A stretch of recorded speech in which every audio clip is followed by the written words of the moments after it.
To the January 16th special council budget meeting. Members of the public were provided with the following methods to watch and or participate in this open meeting. Attend in person at the North Dumfries Community Complex. You can attend electronically via Zoom to observe the meeting or to speak to an item on the agenda. You can also watch the live stream by accessing the meeting on the Township YouTube page.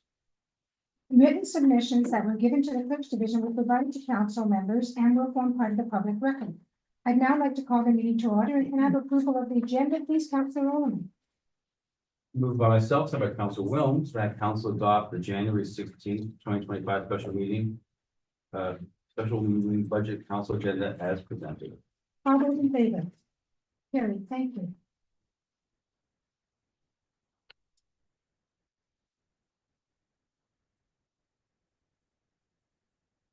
I would now like to do the Indigenous acknowledgement. We acknowledge that the land on which we gather today is the traditional territory of the Haudenosaunee, Anishinaabe, and the Mutual people. We acknowledge the enduring presence of the Indigenous people with whom we share this land today, their achievements and their contributions to our community. We offer this acknowledgement as an act of reconciliation between Indigenous and non-Indigenous people of Canada. And I think it's an honor that they have come forward and taken a more active place in our society. And I've learned an awful lot from them. And most of it is respect and honor and caring. And it's been such a privilege to be working with these individuals. So let's pause and reflect on that.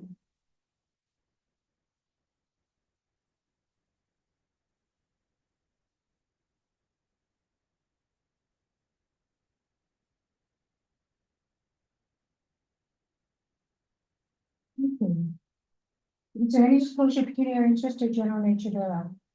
Seeing none, items for consideration. Continuation of report number FIN 01-2025, the 2025 draft budget from where council left off at the end of January 13th, and also the 2025 special council budget meeting.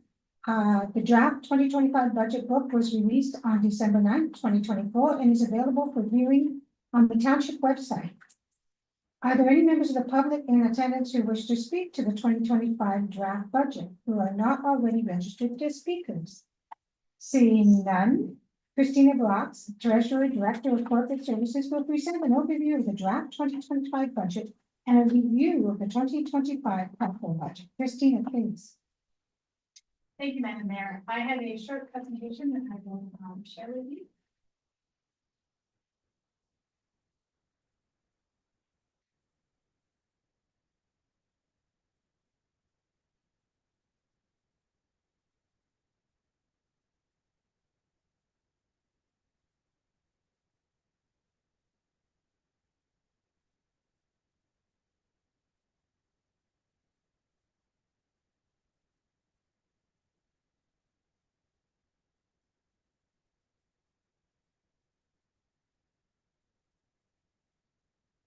We will be going over the 2025 proposed capital budget. I'll take you through some overviews and context. We'll look at the funding sources. We'll look at how we're spending the money. We're proposing to spend the money for 2025.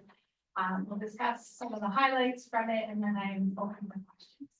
My presentation is fairly short tonight, so I would suggest that I go through it, and then we'll take any questions at the end.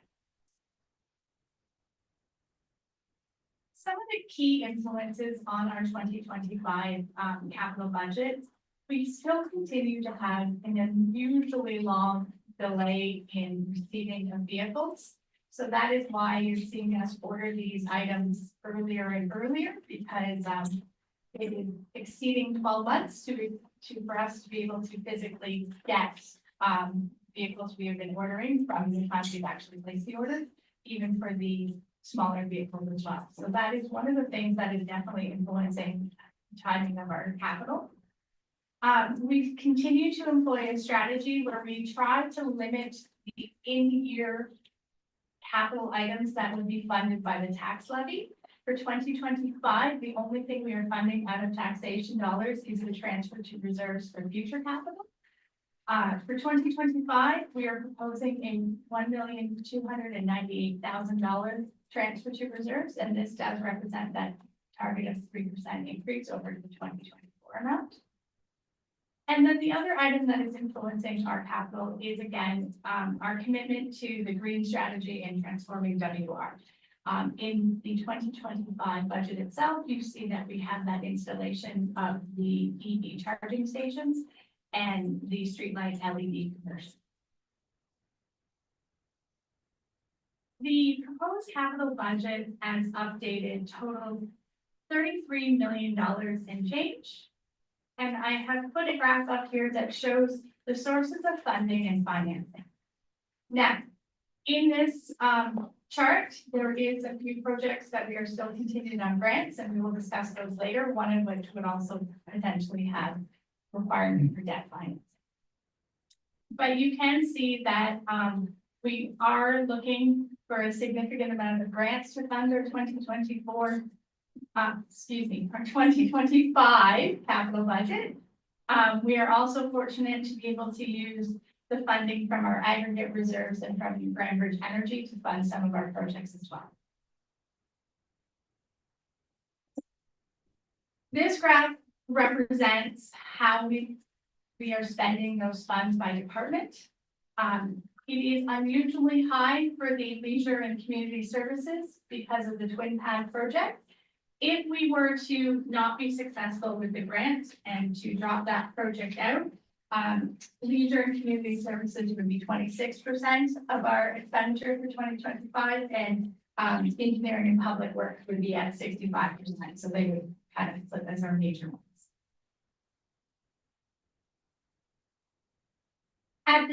At the November meeting, and then one additional project on the December meeting, we had asked council for pre-approval for a large number of projects. A great deal of these is timing in terms of, again, delivery timelines. Some of them we are trying to get out ahead of everyone else to get into the marketplace. Behind each project, you can see that some of the items have indeed been ordered. Some of the tenders are in the process of closing in the next couple of weeks. A few of them we will be putting up for tender in the coming weeks as well.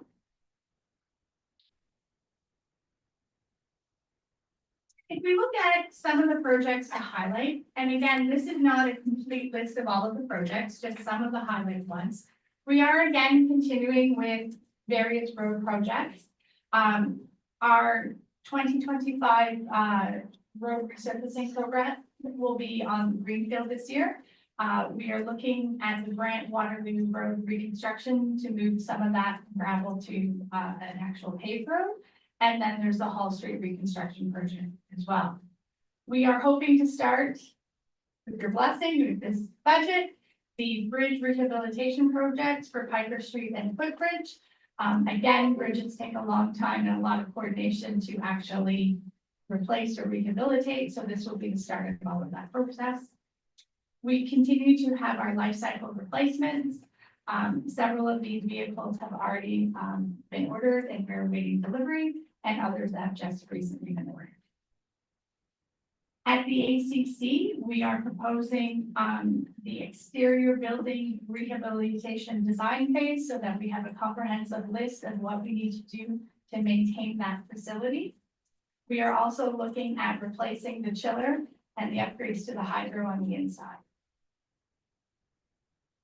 In the capital budget, there are various drainage improvements projects. West River Road and the Thompson Street ones are the two biggest ones.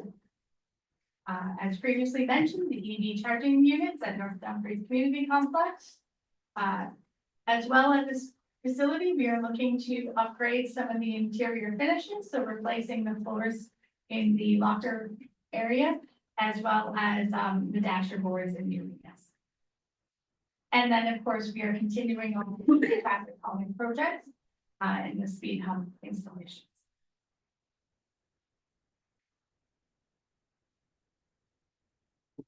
In our capital budget, when we issued it in December, we had several projects that we have grant applications outstanding, and they will be contingent on whether or not we are successful.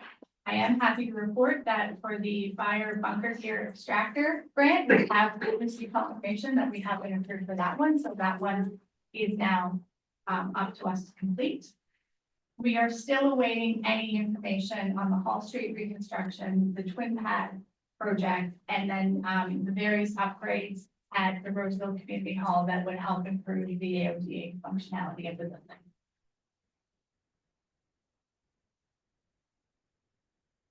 It shouldn't come as a surprise to anyone that should we be successful and proceed with the Twin Pad, at this point, it will require debt financing. The current forecast is $6.8 million. And we are carrying an estimate of 4.25 interest rates that would be repayable over 20 years. Then the annual repayments would in fact come out of the tax levy. At this point, again, since the number is theoretical, we have not trued out the interest rates. We would have to issue this to the Region of Waterloo, and it would be whatever rate they would be able to achieve at that time. The interest rate cuts, most recently, are always helpful when you're trying to acquire new debt. So, again, depending on timing and where that would be, might be another rate being patterned too. Also within that project, of course, there is $2.5 million of either fundraising or sponsorship or donation that we would be looking to as well. There is a very small amount that would be subject to a development charge. And of course, and emphasizes enough, this is all contingent on whether or not we are able to be successful with that senior level government. That brings me to the end of the highlights from the 2025 capital budget. I'm happy to discuss any of the other projects in detail. If there's anything else you have outstanding that you should discuss, and then we would deal with the 10-year capital forecast at the February meeting.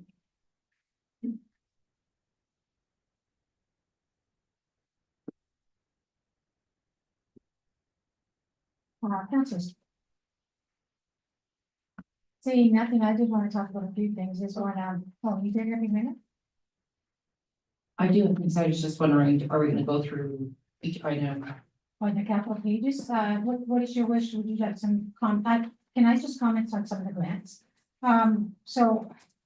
Believe it or not, Doug Ford and I were discussing over New Year's, so he actually has grants in his hands. I made sure Brian May handed them personally. I reached out to Brian May's office, and they are chasing down a second pad. Because if we don't have an answer before March 31st, the budget's over. So, I've said to them, and Dominic reached out to me and said he is on it with the staff at, the federal level, and he's pushing for it, so hopefully we'll hear back. So, it's a wait to see that type of game. Christina, how did you want to proceed? Because no other questions are there for this. Ms. Rose. Just with regards to the grants. So are there, I also thought we had a grant, with the province for some of the rehabilitation work that we wanted to do with the ACC. And I was just wondering, is that wasn't mentioned here, so just wondering where that was. Yes, he has that as well, but go ahead, Council, CA. What's your name, CA on the community? So, Madam Mayor, Council Williams is quite correct. We did make a grant application to the Ministry of Sport in the amount of $1 million, which is the maximum allowance for rehabilitation. So in the 2025 capital budget, we're actually money set aside to do the design work and inform the tender drawings, which we would issue in calendar year 2026. So the actual rehabilitation work, hoping $1 million funding, would come into play in calendar year 2026. No other questions? Are we now going to look at the capital budget construct? Yes, Madam Mayor, I'm open to any questions that. In regards to it, okay, so now we're looking at the capital budget. If we could advise of what line number your questions, councilors, and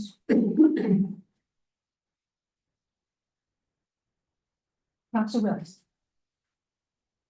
Marcia Storms on.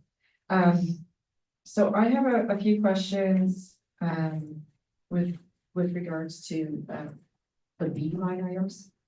Okay. So when it comes to the state of infrastructure, study, that's number one. is this the kind of things, and this also kind of goes for a lot of the other studies, would these also be made available online for people to view, or is this going to be merely in more of an internal documentation, internal study? See, you Mayor and good councilors. This iterative version of the state of the infrastructure would be third study, did 116, and then 22, or 21, and then this would obviously be 25 deliverable. So we've been doing them on a rotating basis. Generally, we look at a 10-year forecast, and we updated on the approximate midpoint period. It rates and grades our road system, reclassifies order of magnitude in terms of priorities. That would inform the 10-year capital forecast, and is a strategic document to inform our continual update to the asset management plan. As we have done in the past, we do bring a report to Township Council, which summarizes the key conclusions and recommendations from the report. We also post those documents on our website under our reports, studies, and plans page on the corporate website. So if you go there today, you can actually see the 16 report as well as the 21 report. And in time when this report is published, it would also be put on the website. We do that with all of our technical studies. So there's the bridge studies that are up there, stormwater management reports, and our infrastructure, as well as our facilities reports. Any other questions, councilors? Councilor Norman. Yeah, I have a question regarding C2, sorry, C3, Hall Street reconstruction. So the residents on Hall Street, my mom was on Hall Street, full disclosure. They've been asking me repeatedly when that project's going to go forward. But I see on the capital forecast here, it says it's contingent upon this Ontario grant. If that grant is not forthcoming, what's our plan B on that? Leo McNeil. So out of there is through the councilor, Roland. So we have finished the detailed design drawings. We are at a point where we are shovel ready. In other words, we could go to the marketplace and receive competitive bids, given the work that was done in the 23-24 period on those detailed engineering drawings. As you can see, the scope of work is approximately $2.7 million. And this is for about a road length of about 550 million meters. It's got a fairly high budget cost on a per meter basis. And that's attributed to a couple of factors. We're working in a heritage area where we have either homes extremely close to the edge of road, and or we've got rubble type foundations, or in some cases, original windows. As such, our construction management and how we do things like excavation and or compaction of the new granular bed have to be extremely sensitive given those realities. The other is the fact that Hall Street is a major east-west connectivity point, and we also provide access to the school. And access to the school, obviously during the school year, is going to be critical. And so it's going to truly affect the staging of construction. And there's going to be, slow the contractor down and extend the construction window. The final thing is, for the first time, we're introducing a storm system to Hall Street, including a storm pipe and a infiltration, we call it a leaky pipe, to promote groundwater infiltration into groundwater of water that's collected off the surface through the road network, including drawing all of that water through to the Main Street stormwater management facility and the retrofit of that pond to handle additional flows that are going to be contributed from the Hall Street corridor. All of these things have driven the price up. And that allowance of $2.7 million effectively exceeds what we would normally construct for our entire road project. So we're trying to keep things balanced and fundable. We are trying to secure approximately $1.6 million through the Housing Enabling Water Services Program, which is administered through the province of Ontario. We've had a positive meeting with MPP Riddell on the merits of this project and its importance to the community. And we're hopeful that that we would secure that grant. You are correct. This project is contingent on, as it's shaped right now in the budget, it is contingent on securing the provincial funding. If we are rejected, we will report back to Township Council. And council then has a couple of options. We can either go ahead with the project and fund the entire project internally. And obviously that would have it, we draw from reserves, but that would have implications on the back end of the 10-year forecast and could potentially affect term projects in the back end of the decade. And may require delaying or modifying those projects just because of the budget allocation for this singular. Or council may say, no, we're gonna wait another year or so and see what opportunities may exist for future grant programs or to fund internally based on the realities of new information that could become available in the 26 or 27 time horizon. I do caution council. The later we go out into the calendar year, the more difficult it's going to be to do two things. I'm going to suggest you get really super competitive bids because contractors will have already started to seek awards on other projects. The other is we would be starting in the spring. We might be starting mid-year or whatever, which given the scope of work, would kick us into calendar year 2026. And that in itself puts additional budget pressures because now the contractor have to mobilize, demobilize, bridge status through the winter season, and it just drives up your costs because of that elongated window. So we would report to council once we have some information, some certainty, but there are implications if we're not successful in securing that grant program. Just one question, please, see, Mary, if we don't get these three, which are really important grants to us, then have we considered debt financing for these three projects? And I'm going to tell you, when I talked to the premier twice on this, I said they're insignificant to him because of the huge quantities of money other municipalities are asking for, but there's huge variety of stuff. So, and I can't simply put him off as basically say the two. So what would be the implication of debt financing? We have not run, excuse me, what the implications are in terms of annual payment or timeline. I will make a general observation. Generally speaking, you look at projects that have a life cycle of 40 to 50 years when you're looking at a debenture. Just because it benefits that longer term period, but also your annualization in terms of its use and upkeep. Whereas on a road, you'll be back in 20, 25 years, and you'll be putting down a new lift of ash, grinding off and putting down the next lift of asphalt. So, generally speaking, we do not normally debenture road projects and or rolling stock and things that generally have a shorter life, just because of the order of magnitude costs and the carrying costs of principal and interest. And I totally understand, but I probably won't be alive in 25 years. And we may have to seriously look at that should the time arise. Do we have any idea when the grants close? No, I have been in conversation with the ministry as recently as the end of last week to try and get an idea. And on both the recreation building grant that we spoke of related to the ACC rehabilitation for the exterior, as well as the all-speed grant application, there is no timeline being articulated. Council Roman. Thank you, Madam Mayor. I have sort of two follow-up questions to this. First is, would this project be eligible for DCs because a lot of the abuse the road is taking is because of all the new development in Hilltop in that area? I'm sure I think I know the answer already.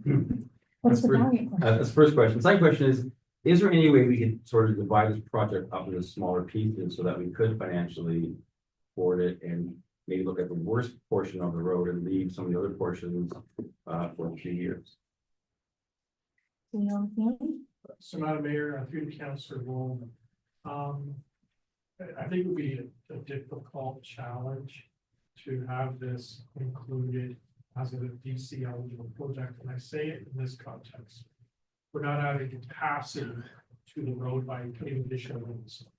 We're largely improving the underground infrastructure, which really has nothing to do with growth in the broader village area. It has to do with the realities of the existing built form and the impervious surface that exists and how it's influencing, especially with the change in rainfall events and the frequency and order of magnitude, that we are starting to witness an overwhelming of the infrastructure there. So I think categorizing or having some element funded from development charges would not be consistent with the intent of the legislation. The second aspect, in terms of segmenting the project, yes, notionally you would do it in phases. And if you're going to do the stormwater system, you would actually have to start at the low end. So start at Main and Hall and work westerly toward Northumberland, because you have to have the pipe to outlet to something. So you would actually be starting at the east limits, including the storm pond, and then working westerly toward Northumberland. Now, whether it be a 50-50 split or a 60-40 on the length of road, we have not looked at that. But if you were going to stagger it or stage it, you have to look from east to west. This is going to be disruptive to the community and those residents. If you do it over 2 years, or 2.5 years, whatever the case may be, the aggravation of noise and dust and just call it the settled appearance of the road during the construction phase, the longer it extends. I think the more aggravated the residents are that are going to frame Hall Street will be. The other is just moving traffic through the village. Hall Street is an important piece. And we know the influences of closing the road and what it does in terms of detouring people. We witnessed that when the Stanley, Swan, Northumberland exercise went through. And if we extend it over 2 years or 2.5 years, that aggravation of rerouted traffic will be magnified. And it will cause displacement of traffic into other areas, which could then create other issues in other neighborhoods. So at some point you will present all these options and results. Should we ever do one way or the other? So between now and when the grant comes back to us, the announcement, whatever it may be, certainly we can have a conversation with the consultant about what would a phasing look like and what would be the logical break point. And what would the cost be. So that if we're not successful in getting the grant, it's just another option that could be presented to council to advance at least a portion of the project. The other option would be delaying or deferring it to a future year. But then the council has the fullness of information, can make an informed decision. Councilors, any other questions? Councilor Rowland. Thank you, Madam Mayor. My question is with regards to C6 on View Street. I guess my question is basically the same as Hall Street. Would the View Street project run into the same sort of difficulty as Hall Street, being a heritage area and an old poorly engineered street? Are we going to be in the same situation where once again we'll have to apply for grants? I'm concerned that we're not able to keep up with our paving program that we set out a few years ago, because a lot of these projects are turning out to be a lot more expensive than we thought. And how are we going to stay on target of getting all of these older roads rehabilitated? CEO McNary. So, Madam Mayor, through to Councilor Rowland.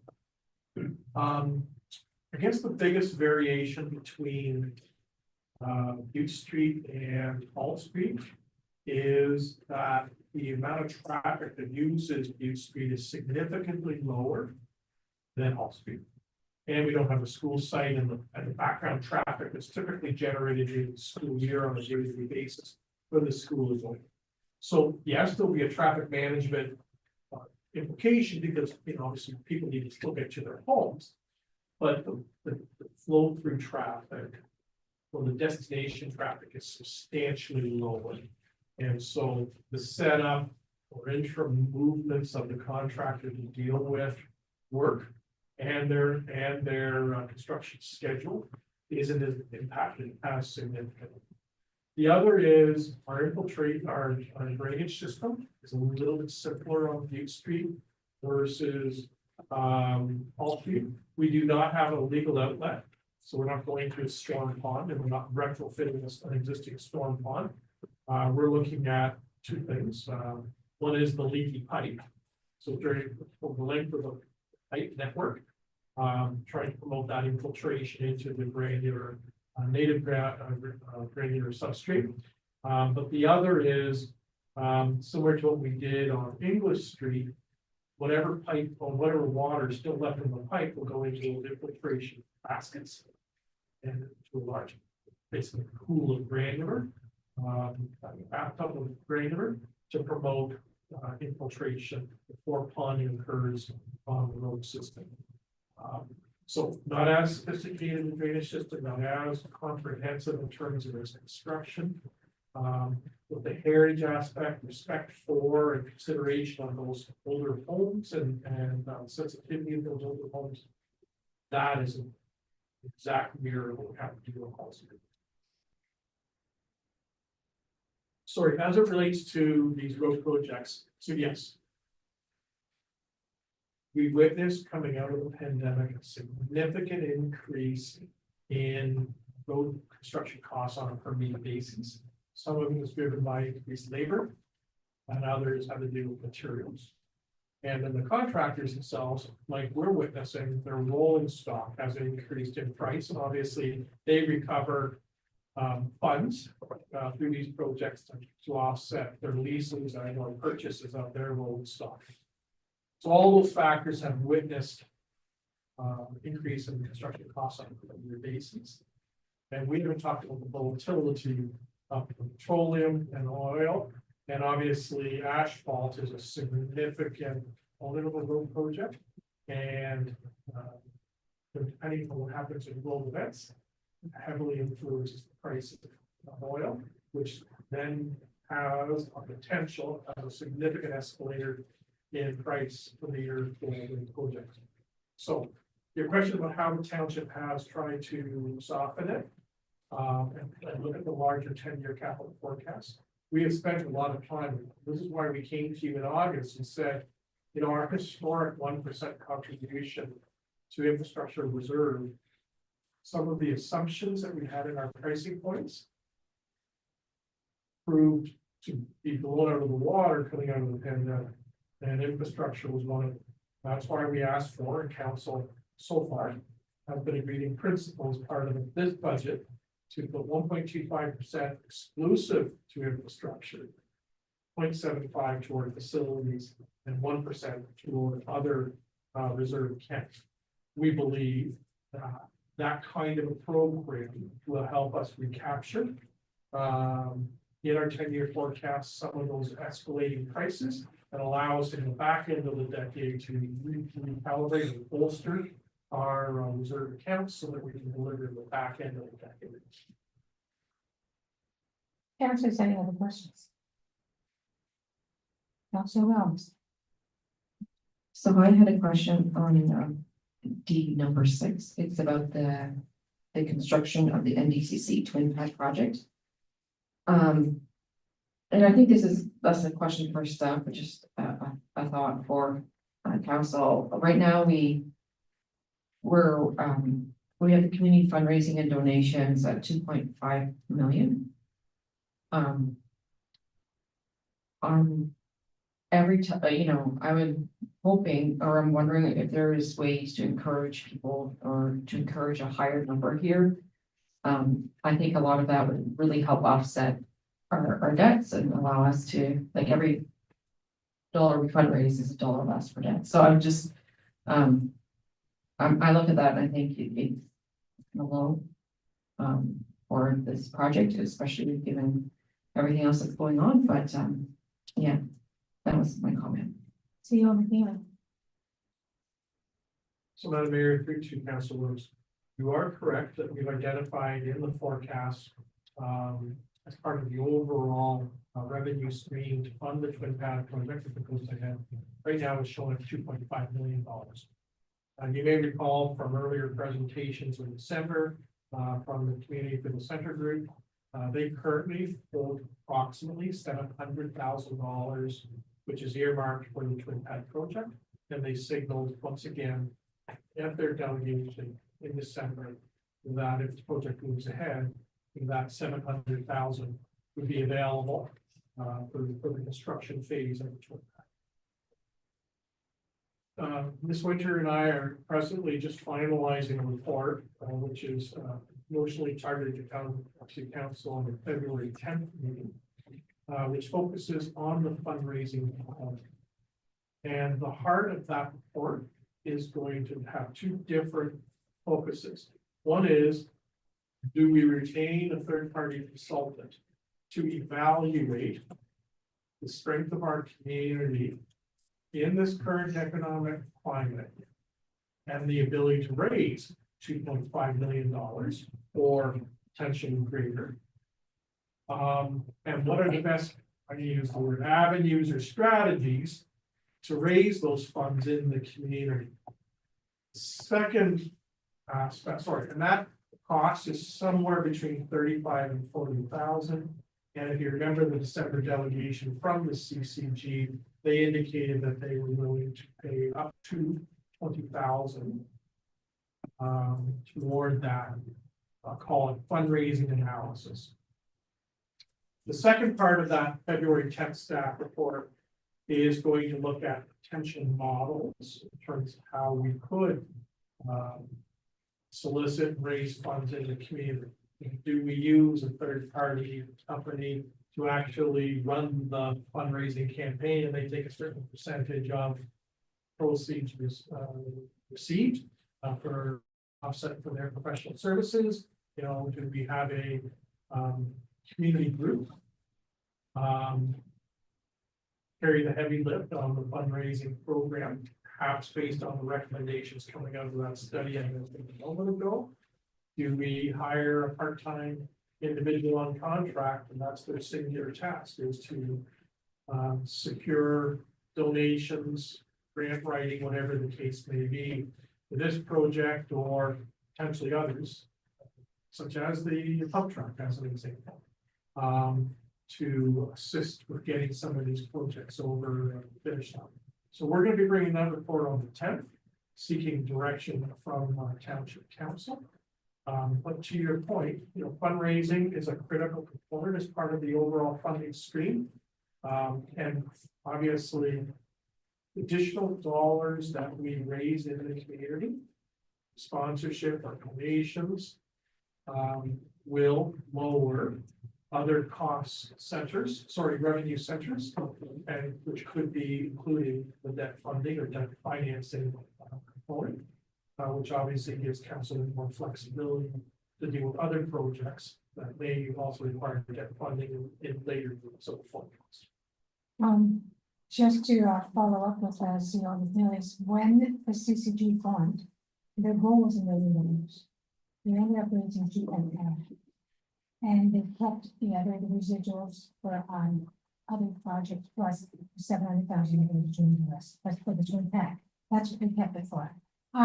When the group in town, a small mighty group, went to fundraise for the hospital, their goal was 500,000. They raised over 2 million as well in a very short period of time. We have some amazing fundraisers within this community, and the gala that we just had for the Air 200 was wonderful and sold out and did a great job. And so it'd be interesting to see the logic, what comes out of the future meeting. Councillor Tilley and Councillor Rose. And I think just to go along with, I guess there's a couple components there. Looking forward to the presentation from the CAO and the director about fundraising potential, but I guess from a standpoint, when we were entering into this concept of doing the twin padding, was that it was not going to be a $6.8 million debt load to the township, meaning we weren't gonna roll that kind of money into debt and for something we're gonna pay, that it was gonna be something that we're gonna get funding for. And to pass along to the taxpayers strictly in through, that's fine, I'm gonna continue, I'm gonna keep going. And that it was going to be something that we're gonna see that the community come together to make this happen. And we do our part with working with staff to make sure there was funding from the government. We'd make sure that there was some contributions, from taxing, but that we want to see that stepped up. And so I think to elaborate or even to go along with what Councilor Williams said, is that we need to specify that, we have a dollar figure that we're willing to go, which myself, I won't be in agreement in 6.8 million. I don't want to see that kind of number hit against the township. I'd like to see it half of that. I'd like to see it 2 or 3 million instead, and see the funding and see the community step up. So that was my first statement. My second part of that would be, we have Jared who's leading the committee for the pump track. And we have a very interested parties that want to see the twin path happen. But what I don't see is a committee coming out saying, we're going to take lead on this. We're going to make this our champion. We're going to do this. They're saying, okay, we're happy to put $20,000 in as one group has, but I would like to see the committee be developed that's going to be about the leaders of the community stepping up and saying, we're going to make this happen and we're going to make this funding. We're going to make the funds happen. And like you just said, with expectations were lower, and then the result was higher. Well, I think our expectations, especially at a time where people aren't going to want to, especially people who may not be using this area, may not be using the NDCC, that we're going to see people really opposed to this if that's that kind of debt level. And I want to speak for them. I want to make sure that it's known that people in Ward 4 don't really consider the NDCC as their normal place to come and use for the recreational. So it needs to be stated that some people would be opposed to this, and that kind of debt level, I think they definitely would contribute to something where it's a little bit more, it's less of a debt load. And when we were originally talking about this is only a couple of years ago now, we weren't talking 18 million. It was after the new designs and everything came through, it's been a change. So I'd like to put that out there that I'd like to see, we as a council expect to see more money coming to this through fundraising. Thank you, Councillor Teddy. First off, the project was more expensive when we first talked about it. With our staff here, they got the price down considerably, and I mean by millions. So it was actually more expensive than what it is today, because they cut back and they did things differently. The debt load that we carried for the NDCC, a $12 million project, this was 12 million. What was the debt load for that, do you recall? His thoughts? That went to the taxpayer? Madam Mayor, we were repaying the debt at 294,000 annually was what the repayments were from that debt. I have to go back to find out what the original. I think it was 4 or 5 million back then. That is $12,000 project, and this was 12 million, I mean. So to go to only 2 million more than what was 2012, and end up with a $22 million project is really quite a scaled down percentage of what was previously done. And each and every municipality steps up with a significant amount towards their complexes and their sports, understanding that sports, and it's not just sports, this is a hub, a community hub. And Ward 4 does come and use it, especially the seniors during the day. I'm surprised the number that come over and use it, and they're starting a special workout. But so this does serve our whole township, but it also provides not just recreation, but it's mental health improvement for children. It is a place to congregate where you can socialize, which is difficult in rural communities to find places to gather and congregate.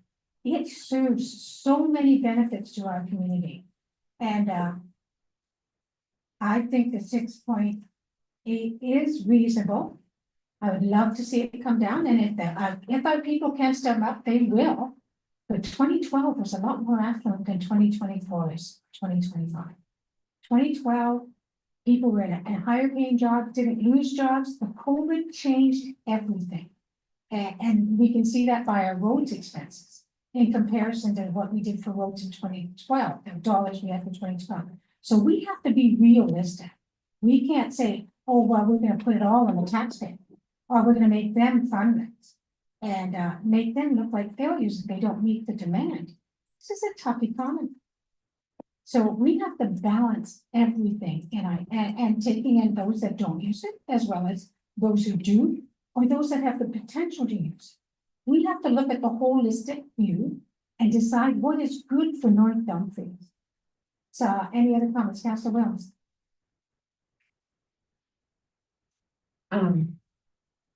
So obviously I brought up contentious items. But I would like to say, there's a couple things I want to say. One is the amount of enthusiasm for this is definitely awesome to see. Like, there's a lot of people here, but people even showed up on Tuesday to talk through and to talk to us about the implications if we, didn't subsidize ice time. And that's why I felt like we should really make a powerful statement to people who really want to use this twin pad. And I see the value. I'm not saying that, but I do think that, especially for those who really do want to use it, that it would be fantastic to see them really step up and in the fundraising efforts that we need to do. And that's why I think a 2.5 target is perhaps a little low. We'll have to see in February further. I do agree with Councillor Tilley about that $6.8 million worth of debt is quite high for a twin pad. This is not a full NBCC rebuild. It's an addition. And I know it's totally different times, and I get it's different dollar amounts. Everything is so much more expensive now as well when it was in 2012. But there's also other things that our communities want and would like us to do. And I think that we need to be really, really careful about throwing ourselves into a lot of debt for one project when there's a lot of other things as well on our plates. Other community members who perhaps they don't play hockey, but who want to make other things like more pickleball courts or whatever. I think we also have to keep those people in mind, and that's why I want to just encourage people to really think, okay, if I really want this twin pad, what can I give? And to start thinking about that now, even though we haven't really formally talked, and who knows the grant might go through, but we're thinking positive. So please do think about that. Councilor Tilley? So, not just because you responded directly back to me, I'm just want to respond directly back to you. I understand. I grew up in the hockey arena. I totally understand that this is value, and I want to restate what I think Councilor Wells just said, is that this is important to people, and I think anything that's important to people is where people see value. They'll put the energy in.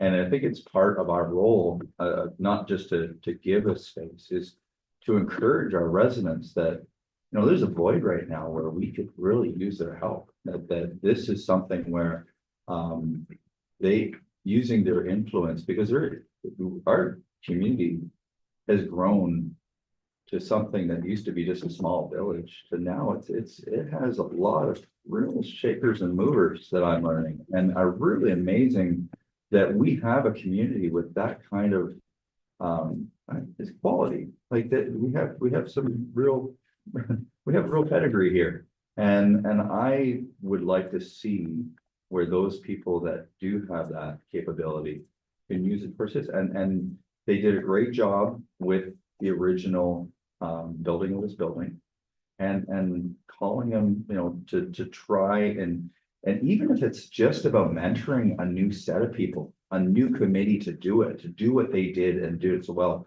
And that's really my call there is, as I appreciate the concept of the value of $20,000 towards it.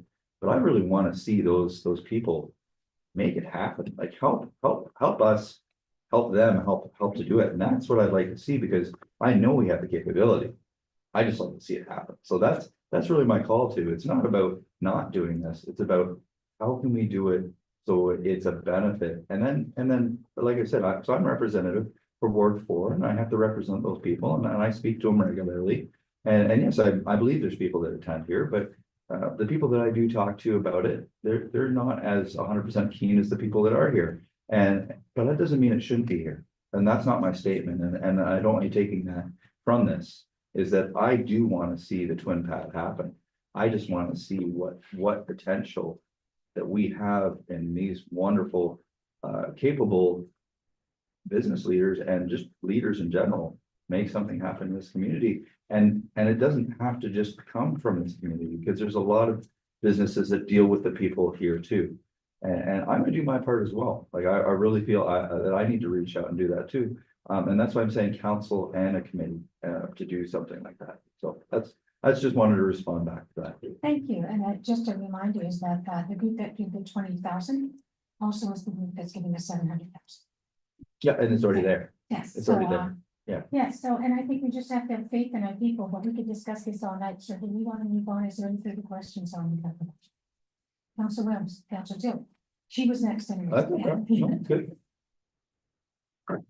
So I have my last question is on the last item, the very last one, about not the very last one. But the trail rehabilitation expansion program in Ward 3 and 4, that's number 10. Yes, that is the last one. Okay, excellent. I was wondering if I could get more information on this, because I'm very curious, and I didn't find that was the paragraph there. I just wanted to see a map of where these trails were being planned, et cetera, et cetera. So this is my question.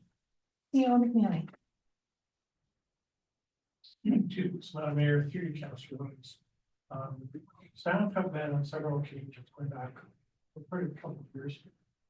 With the executive, certain members of the executive Grand Valley Transit Association. They already have a series of existing trails that generally oriented in north-south manner, where they have leases with private landowners that allow pedestrian movement trail activity. So, horses, not pedal bikes or snowmobiles or motor bikes, it's strictly hiking. We were gonna partner with them with the intent of taking portions of this trail network that they have, and they've got a series of trails in Ward 3 and to a lesser extent in Ward 4 that are generally oriented in the north-south manner. They form part of connectivity to the systems that go into Grant, then through the Hamilton, through down to Harvard. Portions of the road. But that's the southern limit of it is the Hamilton Harbor. And in some cases, these trail connections do proximity merge with opportunities in Kitchener as well as Cambridge. The trails that today are fairly rough. They're not manicured trail systems. And we were hoping to use the funds from the township to undertake capital improvements through this volunteer group, where they would then take those dollars and make improvements to those trails. In some cases, placing materials down, doing some fine grading, where maybe some simulations, or putting in raised surfaces like a boardwalk or whatever, were in proximity to either root systems and or sensitive features. All those terms will be laid out in a memorandum of understanding, which have a multi-year term to it, similar to what we did with your cemetery company. The other aspect was to leverage their local knowledge and content, try and develop other trail systems that don't exist today. And one of them, as an example, was a connection point between Roseville and Air, feed into the emerging trail systems that exist here in the community of Air, as well as opportunities, some east-west opportunities that are starting to emerge along some of our road systems and into some of the regional GRC and forest plans. Those opportunities are more very conceptual in nature because no leases have been secured, but it was sort of, these are other priorities and we like their assistance. So they can be faster. To have those discussions with those landowners and those farmers, using the credibility that they have with other similar lands elsewhere in their inventory, and they can actually bring those firsthand experiences to those landowners with the intent of trying to assuage those to their concerns about having trails through their property. So it's still very much a work in progress, but the framework was the 5-year MOU with an opportunity for renewal or extension, and we would be contributing 20,000 a year for each year of that term, and they would be targeting really specific capital improvements on existing transit systems. CEO McNeely, can we have a copy of the map, please? Yes, I'll download it off the website. Thank you very much, Councilor. I just, this is just fantastic. I'm really excited going here. Councilor Tilly. So, right. Just in regards to D14, ACC barrier for the, just maybe my, like, we don't have options to reach out for any funding for anything for accessibility, anything like that. CEO McNeely. Madam Mayor, this is actually a process project. We have awarded the project to Rare Construction. Right. And we did secure $100,000 through the Enabling Accessibility Fund. And rounded on $310,000 project, of which $100,000 is funded through that federal grant. Madam Mayor, if I could just, the grant isn't showing up because we have spent that portion of the funding. And so the construction unfortunately is not finished. So that is why it is carried forward, it is in progress. But we dropped the grant portion out of it because that has been spent. Thank you. Further questions? Councilor Tilly. Yes. B11, it's the Air Ice House precinct master plan. The last time we discussed this, I know we put out that where there was going to be a plan, there was going to something happen. I just haven't seen anything. What is the actual next? I know what the next steps were to get the design and to the where are we in that? I know we have set aside monies to do something with it, but I just don't know where we are for the actual next steps. What is the number, Tilly, because D11 is the install and commission replacement fire. B. B11, thank you. So Madam Mayor, Councilor Tony. So we retained the services of the GSP group. They have finished doing their topographical survey of that area, which is heavily influenced by floodplain. Those folks better understand exactly existing topography and how that affects the regional floodline. Placement of the existing buildings to load in that location so that we can actually do concepts that can actually be true based on physical realities that exist there today. The opportunities and constraints phase has largely been completed, and we will actually be moving toward some workshop forums to start brainstorming with the community about what opportunities could exist, understanding the opportunities and constraints. So very, very similar to what we did in the community meetings in Cranston and Clyde and Browns. Only this will be speaking to that asset. So we would be speaking about what those constraints are, how they influence potential end users, and take certain activities right off the list that people might have because of those constraints. But also just to confirm what those opportunities are. And then start looking at some concepts that fit in that space. Obviously, focused predominantly a public gathering in an outdoor setting. Looking on to the NIF, and in some opportunities, perhaps looking at direct interaction with the NIF road. And that might be a boat launch or something similar to that. So you can, I believe that Council Terry and Council Williams was not on council when this was presented to council. Do we still have the documents from the group that presented to us? So they have not yet gone into the public forum yet, so we haven't actually had the community consultation engagement workshop, but maybe the scope of work. That would be an assistance, and what the milestones are. And I believe there was a report given to us from years back, whether that's zero, maybe we saw the outline of possibilities and potentials. That was a staff report, but then council took that information and agreed that it was worthwhile to actually do a proper master plan, understanding the greater opportunities that could be afforded in that area, respecting the natural systems and features, understanding the restrictions of the floodplain, but also the interrelationship between the public and private properties, because there are a number of private landholders that literally back onto this.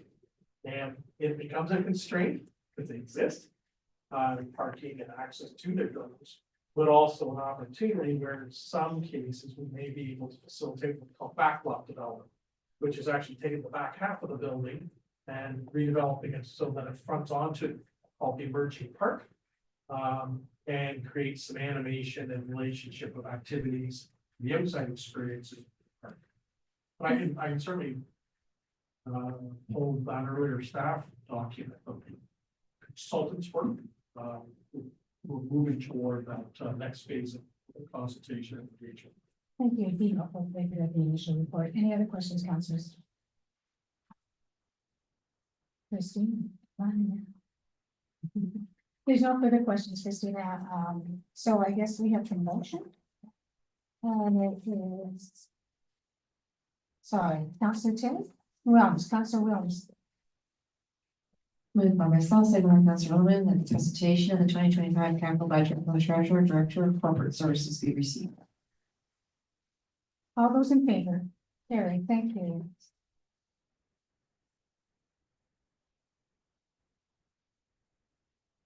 And there's no speakers, there's no public correspondence, going into closed, Councilor Tilly again, Councilor Tilly, move to close. Moved by myself, second by Councilor Williams, that council moves into a closed meeting session at 7:02 p.m. pursuant to the Municipal Act Section S 239 2D to discuss 7.1 CA Report Number 01/2025, UP Local 1656-2, Collective Bargaining Agreement, Labor Relations or Employee Negotiation, Municipal Act Section 239 2D. All those in favor? Carrie, thank you.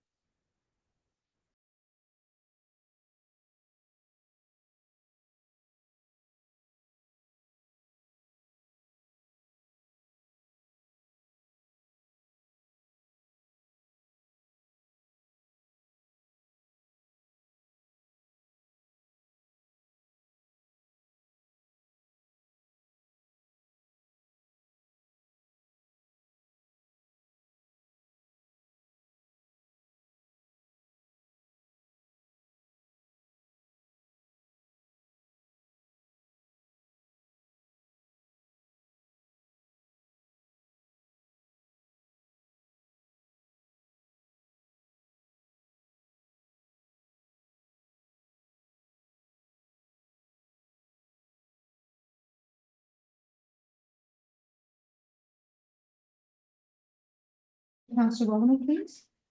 Moved by myself, signed by Councilor Tilly, that council reconvene in open session at 8:16. All those in favor? Carrie, thank you. Okay.